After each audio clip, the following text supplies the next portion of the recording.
Hey, how's it going, YouTube? It's TAG97 again. Today we're going to tap into history a little bit, and we're going over an antique firearm that is from Finland. We're going over today the Finnish M27 Mosin-Nagant. Also, guys, do not forget I have an Instagram as well. Just click the description of the video. It has a link, goes directly to my IG. Just hit the follow button. You get any updates on the channel, what's about to happen, or some exclusive stuff that's just strictly for that alone, like my military career, some just personal pictures of me on a daily basis, and anything else that you may find. You can also contact me directly on there and ask me any questions about my gear, weapons, or anything else that you may have a question about. I'm always there to answer you when I'm available. And I want to say thank you to Logan for donating the firearm, that we may review it and shoot it and then give a personal perspective of it and also on how it performed. I want to say thank you to my viewers, subscribers, and followers on Instagram. I love and appreciate all of you for supporting me and building this channel from the ground up. I love and appreciate all of you. I can never say thank you enough, and I want to say thank you from the bottom of my heart. So thank you, thank you, thank you.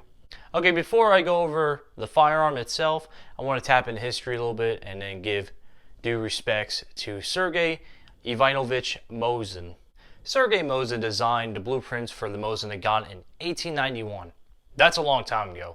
So anytime you hold a Mosin-Nagant, most of the time it was made over 100 years ago or just about 100 years ago.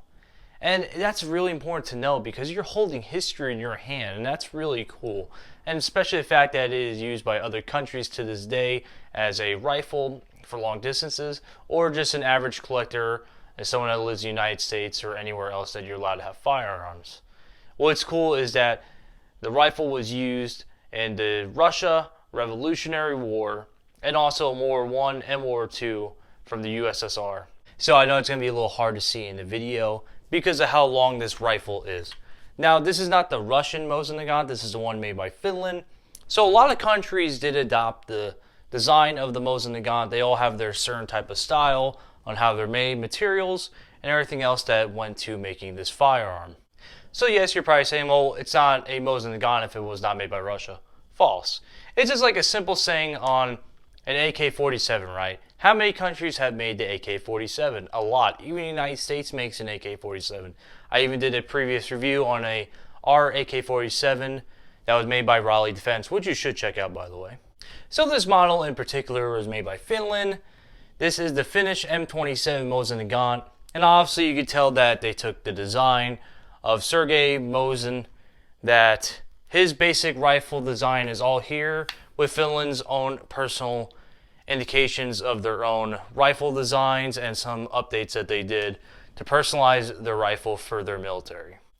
Okay, so if you own a Mosin-Nagant or you're looking to buy one, always ask about the stamp on the rifle. You can simply find a stamp on the barrel itself. It'll have everything that you need to know.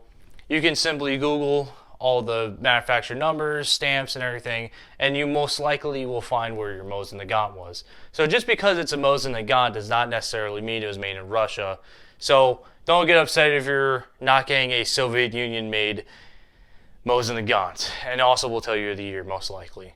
So this one in particular was made in 1934. So this is almost 100 years old, and this rifle is older than me. So that's pretty awesome. I get to hold a piece of history.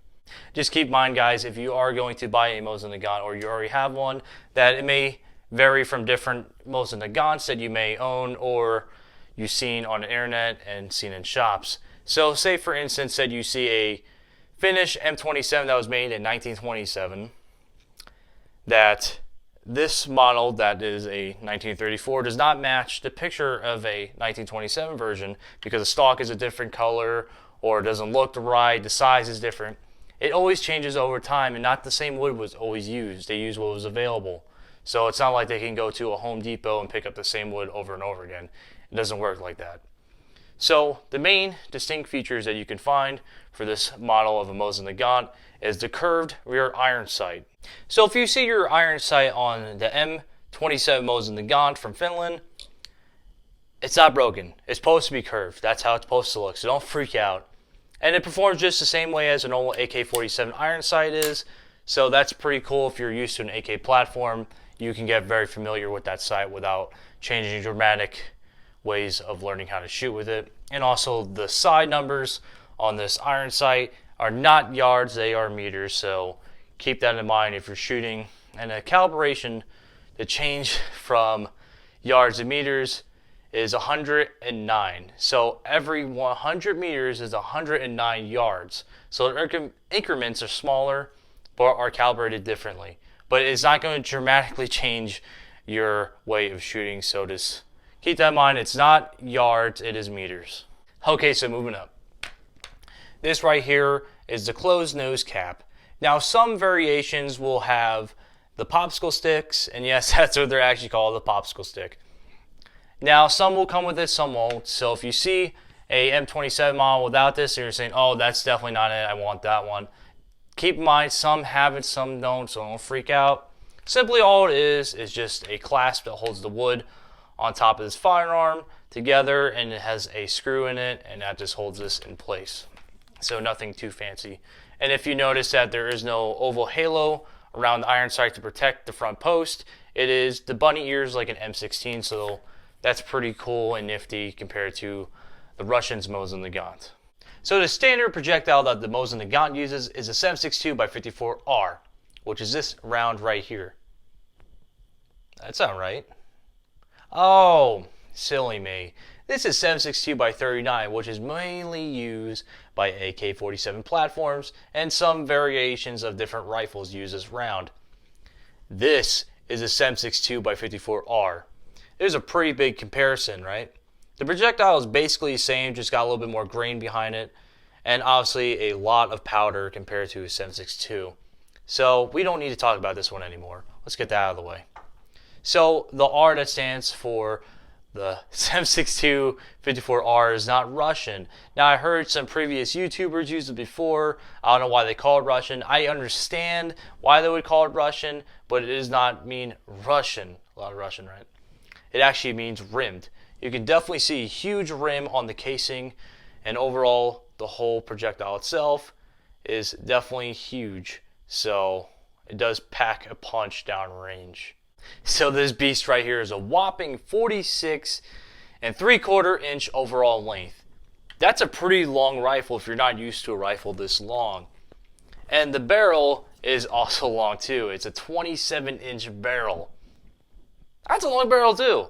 So talking about previous videos before, does size matter? With this bad boy, yeah, it does. That's pretty long, let's be honest. So let's talk about the Mosin-Nagant's barrel a little bit more in detail real quick.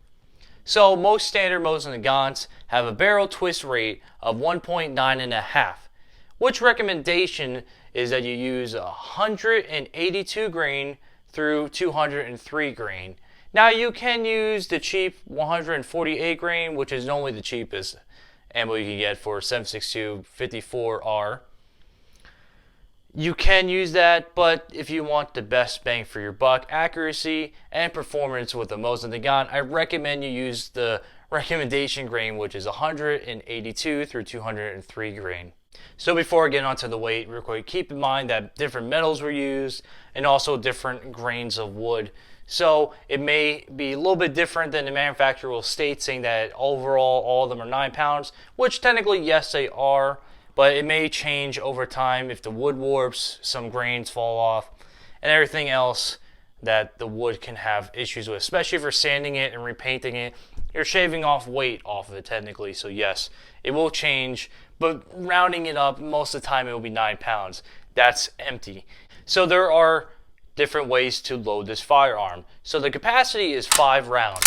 You can either load it from the top like a regular rifle, and if you're lucky enough you have clips, just slap it in there and it's good to go. And you can also load it from the internal built-in magazine. You can just slide the rounds in here, close it up, rack around, and you're good to go. Good news for those who already own this firearm, and somewhat bad news to those who are interested in buying this one in particular. So if you own this one already and it's in good condition, you can actually get $800 from this and you sell it. Now, if it's in poor condition, rusted, beat up, you may get $400 for it depending on the variation on who's buying it. So it's not going to be an exact number. You may have to negotiate with someone that wants to purchase it, but chances are you can get some good amount of money for these rifles. So it always depends on how well it is. So overall, this is TAG97 approved. I do love this rifle. It is part history. I have always loved history, U.S. and world history. So it is nice to have such a known firearm that's been used throughout history in my hands. And that's pretty awesome, and not many people can probably say that. So I'm very happy that I was able to shoot this and use it and do a review on it. Now, the grand finale that everyone loves to watch. Make sure that if you did skip this video, that you go back and learn some stuff about it. If not, then just keep hitting that skip button and do what you do, because I can't stop you. Overall, just please make sure you like and subscribe to the video if you did. Alright, I hope you enjoy it.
So before this video ends, I want to show you real quick. Forgive me for the blurriness of the picture. It was really poor lighting. But I'll show you a picture real quick.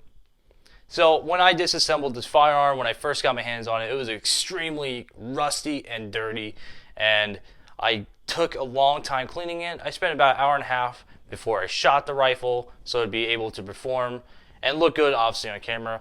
When I brought it to the reviewing part, which I'm doing right now, I spent about 3 to 4 hours really scrubbing the wood, getting all that rust off the bolt and everything else. So I did spend a long time cleaning this up for my buddy, and I really appreciate for him lending me this rifle.